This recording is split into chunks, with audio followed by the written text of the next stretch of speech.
ভিতৰৰ পৰা আমি ওলাই আহিছিলোঁ দুখন মেলেং লৈ। তাৰপিছত পানী সৌ হৈ আছিলে, মাজত আহি পাওঁ মানে পানী ডাঙৰ হৈ গ'ল। তাৰপিছত তিনিজন গ'ল। আমাৰ মেলেঙত আমি 5জন আহিছিলোঁ, 5জনৰ পৰা 2জন গ'ল।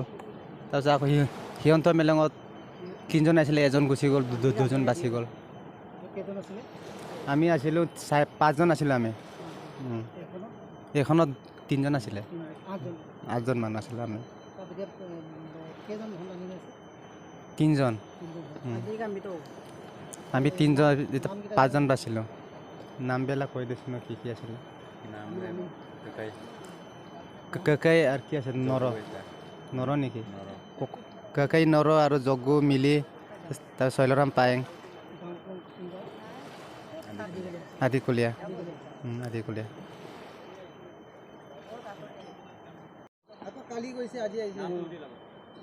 নামটো কি?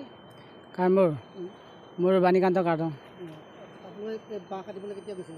বাঁহ কাটিবৰ কাৰণে বাঁহ কাটিবলৈ অলপ 4দিন 5দিন আগত আৰু 4দিন 5দিন যিদিনাখন ৰ'দ দিছিলে তেতিয়া তাৰিখটো পাৰ হৈছেগৈ, মই পাহৰিছেগৈ।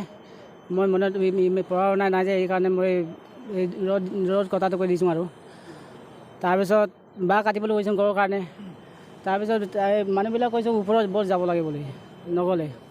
তাৰপিছত তলত গ'ল, একো নাই, টেনশ্যন নাই, ইয়াত যাব লাগে বুলি বাঁহটো বান্ধি কিনি ইয়াত তলত গ'ল। তাৰপিছত তাত এই বতাৰা বুলি কয়, তাৰ পৰা পানীটো পাল্টি হ'ল। পাল্টি হোৱাৰ পাছত তাৰপিছত 2জন নামি গ'ল, পৰিলে। তাৰপিছত আমি যেনে তেনে বাঁহ আঁতৰি পানীটো আমি বাঁহটো আমি কিবা কৰিলোঁ, ধৰিলোঁ। তাৰপিছত ধৰি কিনে আমি বাচিলোঁ। তাৰপিছত এই আগৰ পাৰ্টিটো যিটো নেকি 2 মেলেং আছিলে, আগৰ 3জন গৈছিলে, এইটো ইয়াত দলঙত কিবা কৰিলে, খুন্দা খালে। তাৰ আকৌ ইঙতে 2জন এই দলঙত এই ল'ৰা দুটাটো ধৰিবলৈ পালে। তাৰপিছত আকৌ বুঢ়াটো ধৰিব নোৱাৰিলে, পচিলে ইয়াত। এইকাৰণে বুঢ়াটো গ'ল, এনেকুৱা হ'ল। আমি পাত্তাই নাপালোঁগৈ।